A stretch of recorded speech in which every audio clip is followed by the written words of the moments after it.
ते मित्रांनो, तुम्ही मागच्या व्हिडिओमध्ये बघितलं आहे की एमएच नर्सिंग सीईटी 2025 ची रजिस्ट्रेशन तारीख चालू झालेली आहे आणि ती किमान 1 महिना रजिस्ट्रेशन चालू असेल. जे पण विद्यार्थी आणि विद्यार्थिनी एमएच नर्सिंग सीईटी 2025 ला इच्छुक असतील त्यांनी नक्कीच फॉर्म भरा आणि प्रत्येक त्या एमएच नर्सिंग सीईटी एक्झामिनेशनच्या प्रत्येक अपडेटसाठी या चॅनलला सबस्क्राईब करा, तुमच्या मित्रांना शेअर करा. तर आजचा व्हिडिओ बघत आहे आपण की या व्हिडिओमध्ये बघू की संपूर्ण जी एमएच नर्सिंग सीईटी ही कोणत्या सिलेबसच्या आधारे चालणार आहे. म्हणजेच विद्यार्थ्यांना माहिती हवे की सीईटीचा सिलेबस काय असणार. वेळोवेळी आणि कालांतराने सिलेबस हा बदललेला असतो, म्हणून याची सखोल माहिती जाणून घेणे अत्यंत महत्त्वाचे आहे. वेळ न घालवता आपण व्हिडिओ चालू करूया. त्यामध्ये बघा, सगळ्यात अगोदर आहे डेट ऑफ एक्झामिनेशन.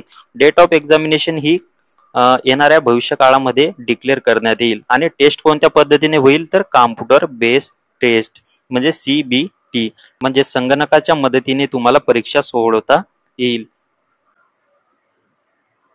दुसरं बघूया, जो महत्वाचा मुद्दा आज आपण बघणार आहोत, syllabus weightage and pattern of examination. तर बघा, नवीन दिल्ली गॅजेटच्या नुसार इंडियन नर्सिंग काउन्सिलने फिजिक्स, केमिस्ट्री, बायोलॉजी आणि नर्सिंग ॲप्टिट्यूडचा एमएच नर्सिंग सीईटी 2025 साठी सिलेबस डिक्लेअर केलेला आहे. तो सिलेबस कसा आहे बघून घ्या की प्रश्न कोणत्या पद्धतीने विचारले जातील तर वर्ग 12वीच्या सिलेबस नुसार, म्हणजे राज्य सरकारचं जे 12वीचं बुक आहे, जे फिजिक्सचं असो, बायोलॉजीचं असो, केमिस्ट्रीचं असो किंवा इंग्लिशचं असो, यामध्ये जे पण पोर्शन असेल त्या पोर्शन वरतीच तुम्हाला क्वेश्चन विचारल्या जातील. त्या व्यतिरिक्त बाहेरचा एक पण क्वेश्चन तुम्हाला पेपरमध्ये येणार नाही.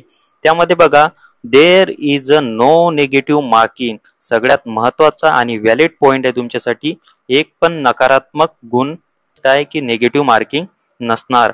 The question will B mainly application based, म्हणजे संचालित असतील. एखाद्या जर सपोज डायरेक्ट तुम्हाला वन लाइनर क्वेश्चन न विचारता काहीतरी घुमून फिरवून तुम्हाला विचारल्या जातील.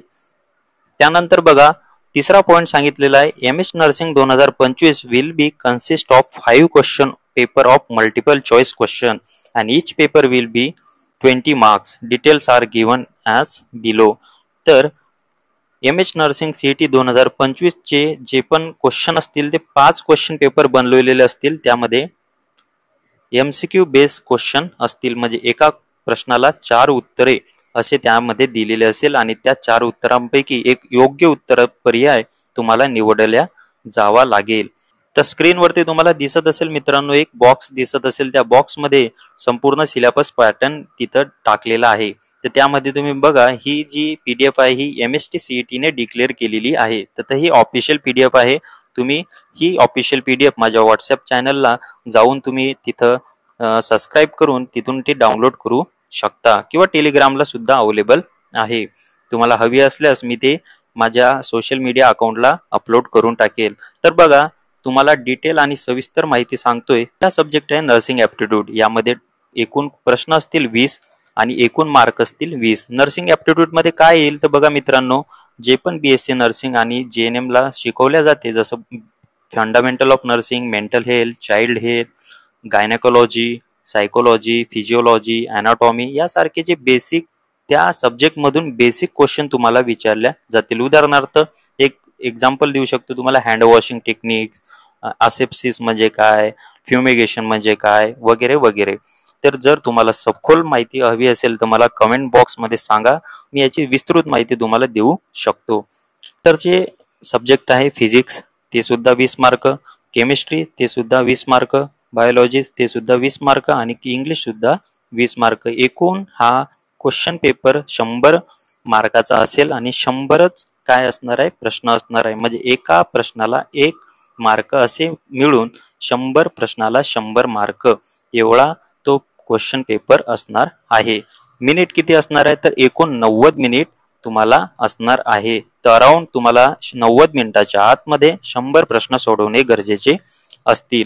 चौथा पॉइंट यांनी एक महत्वाचं दिलेलं आहे बघा, the question will be set on largest whole syllabus of the class 12 of physics, chemistry, biology आणि English subject and nursing aptitude.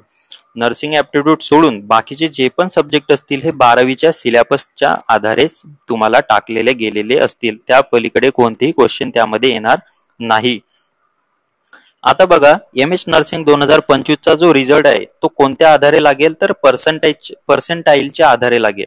Percentile म्हणजे एक असं गुणोत्तर असते की जेव्हा एक पेक्षा जास्त प्रकारे एक्झामिनेशन सेंटरवरती प्रत्येक दिवसाला एक्झाम होत असतात. उदाहरणार्थ 21 ला झाली, 22 ला झाली, 23 ला झाली, 24 ला झाली. तर यावेळी काय होते की प्रत्येक 5 दिवशी जर समजा 5 एक्झाम झाल्या MSCET नर्सिंगच्या, तर प्रत्येक एक्झामला वेगवेगळे जे क्वेश्चन पेपर आहेत त्यांचं वेटेज जास्त व कमी असू शकते. म्हणजे एका दिवशी टफ पेपर आला, दुसऱ्या दिवशी साधा पेपर आला, तिसऱ्या दिवशी ॲव्हरेज पेपर आला.